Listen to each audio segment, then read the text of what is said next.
अस्सलाम वालेकुम, मेरा नाम है डॉक्टर ज़ुलेखा और आज हम बात करेंगे कि शुगर के मरीज़ के जिस्म में क्या तब्दीलियाँ रौनमा होती हैं।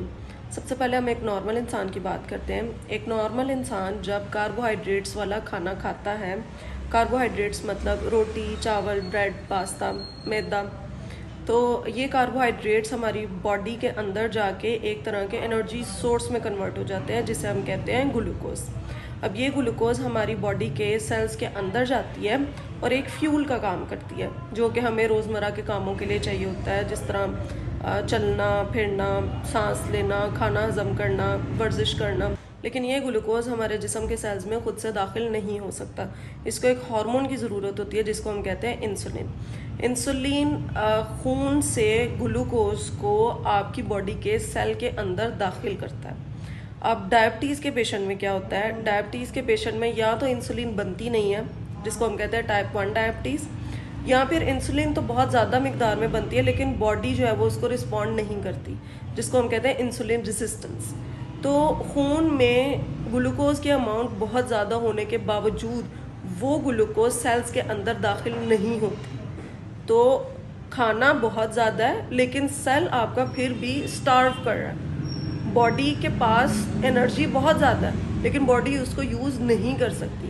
इसको हम कहते हैं टाइप 2 डायबिटीज़। अब ये जो बॉडी में ग्लूकोज हाई रह रही है, इसका नुकसान क्या होता है? इसका नुकसान ये होता है कि ये जो हाई ग्लूकोज है ये आपके ऑर्गन्स को डैमेज करना शुरू कर देती है।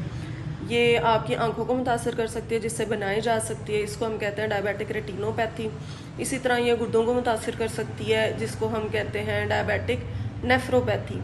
इससे आपके हार्ट डिजीज़ का रिस्क बहुत ज़्यादा हो जाता है, मसलन हार्ट अटैक का। ये आपकी जो नर्व्स हैं, स्किन की नर्व्स, उनको अफेक्ट करना शुरू कर देती है, जिसकी वजह से हाथ पाँव जो है वो जलना शुरू हो जाता है या फिर सुन रहना शुरू हो जाता है। अब इसमें आपके लिए क्या मैसेज है? आपके लिए मैसेज ये है कि अगर तो आपके किसी ब्लड रिलेटिव्स में, यानी कि फादर, मदर, बहन, भाई में अगर है डायबिटीज़ की हिस्ट्री, तो फिर आपने भी अपने टेस्ट करवाने हैं, क्योंकि यूजुअली जो है वो डायबिटीज़ एक साइलेंट किलर है, इसकी कोई इलामात वगैरह नहीं होती है। और जब इसकी इलामात आनी शुरू होती हैं तो यूजुअली तब तक डायबिटीज़ आपके ऑर्गन्स को इफ़ेक्ट करना शुरू कर देती है। तो इसमें आपने ये करना है कि आपने 2 दफ़ा अपने फास्टिंग ग्लूकोज चेक करनी है।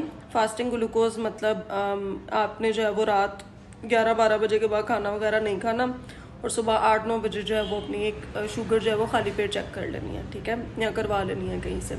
और यूजुअली ये अमाउंट जो है ये लेस देन 100 होनी चाहिए तो नॉर्मल हो। अगर ये बॉर्डर लाइन पे भी आ रही है, फॉर एग्जांपल 99 आ रही है या 98 आ रही है, तो भी ये है कि आपको ग्लूकोज इंटॉलरेंस या इंसुलिन रेजिस्टेंस, जिसको मैंने पहले एक्सप्लेन किया, इंसुलिन रेजिस्टेंस डेवलप होने के वर्ज पे हैं, ठीक है। तो ट्रीटमेंट आपका शुरू हो जाना चाहिए। मैंने आपको सादा अल्फाज में काफ़ी ज़्यादा एक्सप्लेन करने की कोशिश की है, लेकिन फिर भी अगर आपका कोई क्वेश्चन वगैरह है तो आप मुझसे कमेंट्स में पूछ सकते हैं। अगर आपको कोई शक वगैरह अपने बारे में पड़ रहा है कि आपको शुगर जो है वो हो सकती है, आपकी फैमिली हिस्ट्री है, आपका वेट ज़्यादा, आपको इलामात कुछ आ रही हैं, हर टाइम की थकावट रह रही है, या यूरिन बार बार आ रहा है, या बार बार प्यास लग रही है, बार बार भूख लग रही है, तो आप मुझसे कंसल्ट कर सकते हैं।